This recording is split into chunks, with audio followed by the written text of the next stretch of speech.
This is Patrick from WSOU 89.5 FM, the loudest rock today. I'm here with Brian Fair from Shadows Fall. How you doing today? I'm doing great, man. Thanks to be back on. It's been a minute, so psyched to be talking. Yeah, it's great to have you back. So you will be at Starland Ballroom March 16th to celebrate the 20th anniversary of The War Within. It's your best-selling album, probably your most critically acclaimed, and I actually didn't know this until today. It remains the highest-selling album for Century Media Records all time, which is pretty nuts. When were the seeds for this album laid? Do you remember the first riff, first jam session, first lyric that kind of shot this album into creation? Yeah, it probably came. We had an insane touring cycle for The Art of Balance because that was kind of when things for the band were taking off. So there wasn't a ton of downtime, but honestly, John and Matt are riff machines. So as soon as we had a chance to take our breath, I think the first thing I heard was the main opening riff for The Light That Blinds. Not the shreddy part, but like that main, and I was like, oh boy, we're on it. Things are happening already. And that song kind of set the tone for that whole album. We were kind of like, here's everything we do in a 5-minute nutshell. It's got the acoustic intro, the full shredding arpeggios to open it, but there's also like a big arena rock chorus groove part in the middle. We were, which is also why we opened the album with it. We were kind of like, here's everything, like here's what's coming for the next 40 minutes. And so that was probably where it began. And then from there, things just kind of kept growing. And we really wanted to show kind of all of our influences unabashedly, but in our own way. So, we had the rock songs like What Drives the Weak. We had the thrash metal songs like Eternity Is Within and just everything. But I think The Light That Blinds sort of set the tone and we just kind of went from there. Yeah, and you're talking about all your influences, and one of the things everyone always says about Shadows Fall is how you take influences from hardcore to death metal to thrash metal to hard rock, like you said, for The Light That Blinds. When you're in the studio for an album like The War Within, how do some influences come out more than others? How do you decide what sound to go with for a certain song? It's probably what we've been listening to the most around, collectively. And I know during this time we had been kind of on like 70s classic rock, like old Aerosmith, like even bands like Boston, like that. They sneak in weird ways. You can hear like these like crazy guitar harmonies on For Those Who Cannot Speak, and that's straight from Boston, But you never know. We never have an agenda when we start writing. It's never like, okay, this record has to be our death metal record or this has to be our thrash metal record. It's really whatever's flowing. And we worked almost too democratically, where there had to be 5 yeses to get an answer to anything. And that can slow some things down, cause some butting of heads. But at the end of the day, no one can say they weren't on board for anything. So we really just wanted to give the full variety of what we did on that record. And I think it really started coming out. But as far as like an agenda or a plan, we never know what we're doing until it happens, So a lot of happy accidents happen that way too. So absolutely. And I saw Matt say in another interview that the band doesn't like to do the same thing over and over again. So you had just recorded The Art of Balance, and that already shot you guys into somewhat mainstream success. Then The War Within came out, and obviously you guys took off after that. So what did you do on The War Within to kind of set it apart from The Art of Balance, so you weren't just making The Art of Balance again? Yeah, I think we really pushed the melodic side of the vocals even further than we had on the last one. We were always going to have the screaming and the singing. That was always a part of our sound since day one. But after being on tour for years and really kind of coming into our own as musicians, and especially for me as a singer, coming more from a hardcore band background, I started taking vocal lessons with Melissa Cross probably right before The Art of Balance. But I really pushed it with The War Within, where I was actually bringing in ideas I had to her, and we'd work on them to where I'd hit the studio very confident in my range, and also, but understanding what my range was, being like, if this is out of my comfort zone, I knew Matt could hit the high melodic vocals. So like on a song like, say, Inspiration on Demand, there were parts in my head that already had Matt's voice in it. And knowing like, okay, this is going to sound cooler with this texture that he does combined with what I do. So we really wanted to push that probably further than we had. and some of that comes with the confidence of like, we no longer cared what the scene police was going to think, like we'd established ourselves in, the metal and hardcore scene, but we were like, man, we want to just write a record that's about everything we want to do and not necessarily worry about like, oh, is this too radio friendly for us? Or is this too melodic for us? All that worry was out of the window. We were very focused on creating the music we'd always wanted to hear or that we'd always had in our head. And to this day, I still think the War Within is probably the closest we came to that, as well as just really establishing what we always thought our sound would be. We teased it on the earlier records and we expanded on it in later records, but that was kind of like, all right, we've reached the point where we know who we are and what we do well and what we've always wanted to do. So. Right. And you were talking about the vocal dynamic just now. Shadows Fall is one of the first bands that I can think of, along with bands like Slipknot and Killswitch Engage, that started this kind of formula of really dirty, heavy verses and then super clean melodic choruses. And now that formula is everywhere. Like, you just can't escape it. How did you and Matt work together in the studio to decide when to trade off, when to tap out versus to do like dirty versus clean vocals? You just kind of touched on it, saying it might be out of your range, but Yeah, a little of it was what we thought would work better, but sometimes it was just also to create a new dynamic. If I had just been letting it rip for a while and then there was a big open, big chord, open chorus, there was no need to keep screaming like a typewriter over it. You had to give that some breath, give it some room. And yeah, having someone like Matt is amazing because he can hit any note I need. So it's almost like pulling the string on a ventriloquist doll and like knowing he's going to hit it. So I would write stuff with that in mind, knowing like, all right, man, I'm pushing him, but I know he can get here. And sometimes in the studio, we would actually maybe try my voice, see how it sounded, try his as well. I also pushed him to add a little dirt to his voice because he'd always done really clean stuff. I wanted him to kind of try some different things. And having that at your disposal, especially for me as who writes most of the lyric, writes all the lyrics and most of the melody lines, it gave me like a bunch of toys to play with. And John actually does some great high screams kind of in that Carcass way, but he can also hit the Sebastian Bach notes, and we bury some of those sometimes that people might not even notice. They're almost like subconsciously hidden in the mix, which came out a little bit more on some later records as well. But having that for me was huge because in like bands like Overcast before that, where I would mix some of the screaming and singing in the early days, I was pretty limited to whatever I could do, so having some different options really opened things up to me as a songwriter. But a lot of times decide who did it range wise was part of it, but sometimes literally we just try it and like whoever sounded better gets the job. I did challenge Matt where some of those riffs he had to sing over live were not exactly the easiest riffs to do it. So, but he found a way to pull it off. So one of the things I've also seen about this album is that it's when the double guitar work really started to be a big part of the sound. So, you're layering guitars, you're layering vocals, like you just said. For an album like The War Within, when do you know when to stop? Like when, all right, this is the last layer, this is the last part of, this is the last ingredient, last piece of the puzzle. That can be tough. The one good thing is at least once you hit the Pro Tools era, you could like record all your ideas and then eliminate. Whereas before, when you're wasting expensive 2-inch tape, that can be a little bit different. So Pro Tools allows you to really throw everything at the wall, but then you got to be conscious and strip some stuff back, and there's probably a few things we might have gone a little heavy on anyway. And that really, when you listen to certain things back in the studio, you have to be conscious of that. Like, are we just throwing every idea we have because we have it or because it works?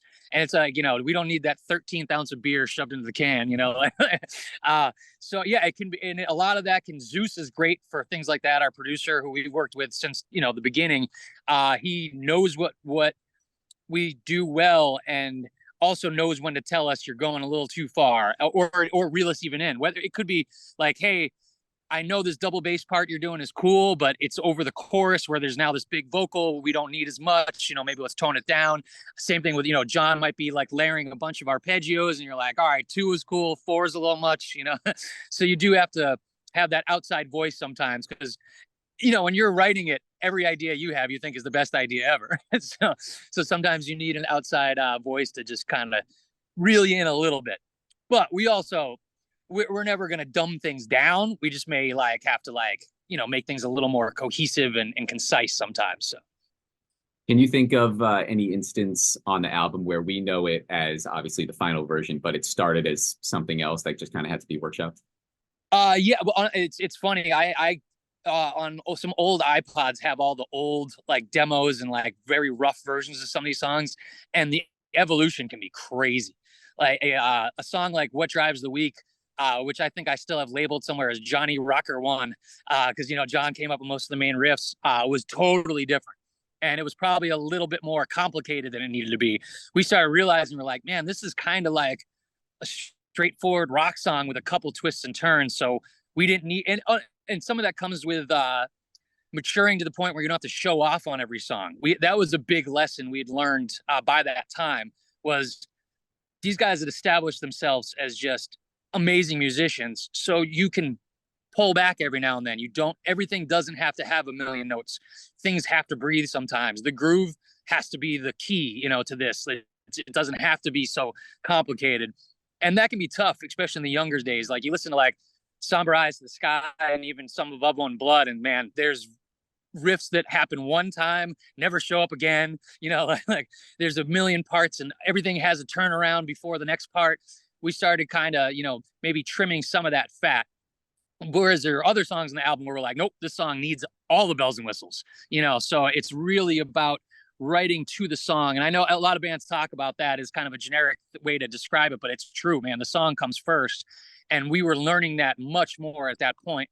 And the proofs in how successful it was is, we had songs getting played on, more mainstream radio and getting nominated for Grammys. And so we were like, all right, there is something to this.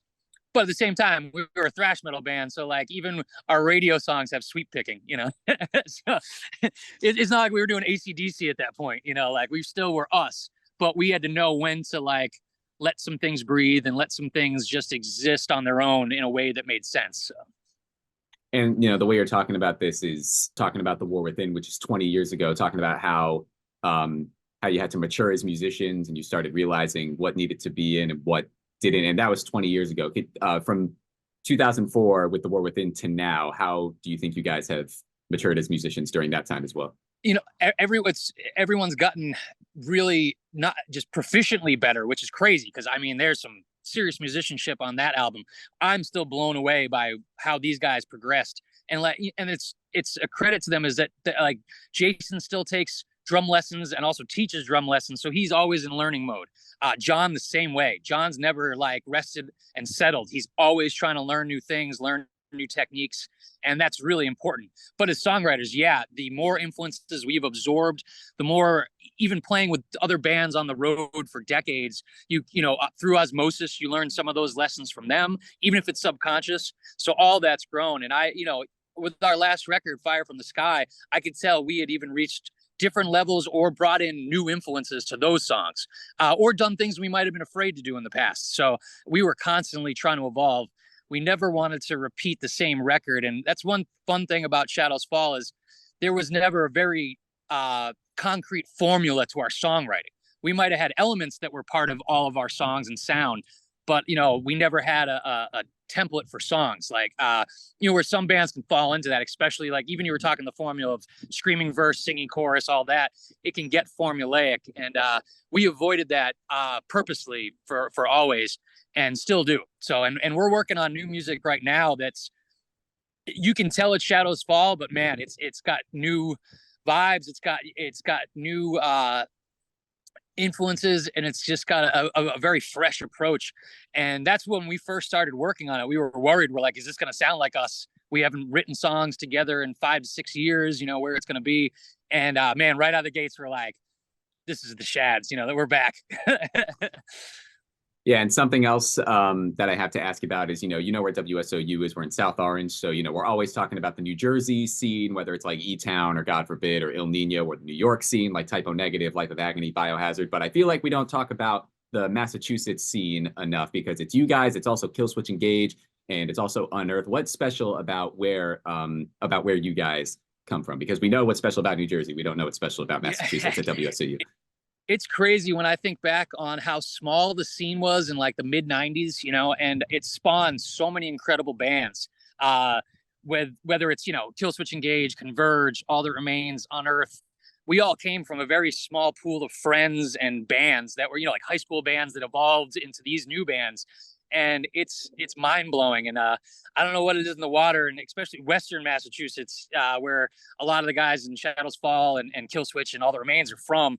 Man, there's something in the water that makes them write riffs. I don't know what it is, but I also was always happy that the Massachusetts scene never had a specific sound where, Converge sounds nothing like Kill Switch, but you can hear maybe the same primordial ooze they all came out of influence wise, but everyone took it in their own direction. So I was always happy about that, that there was never a distinct Massachusetts sound, even if we kind of all came from the same scene.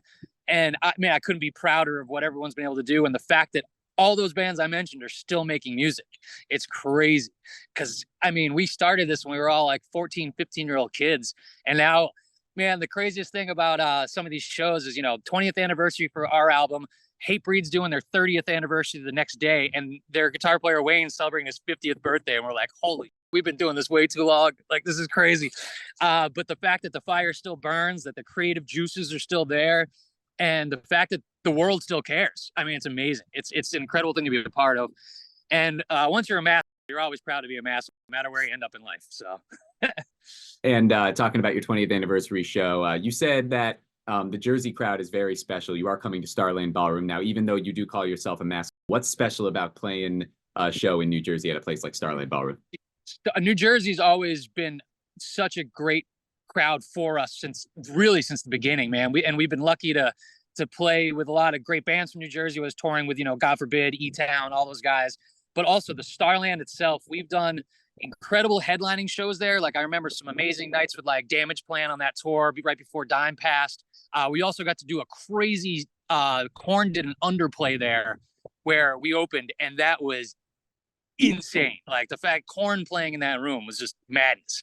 So Jersey's always going to bring it hard no matter what, like it's Jersey. So we've always had a great time there. And when we started trying to think of where to do these anniversary shows, I was on the top of the list. So yeah, it's perfect. And I'm just glad it all worked out. And we cannot wait to get back to Jersey and play. It's been way too long.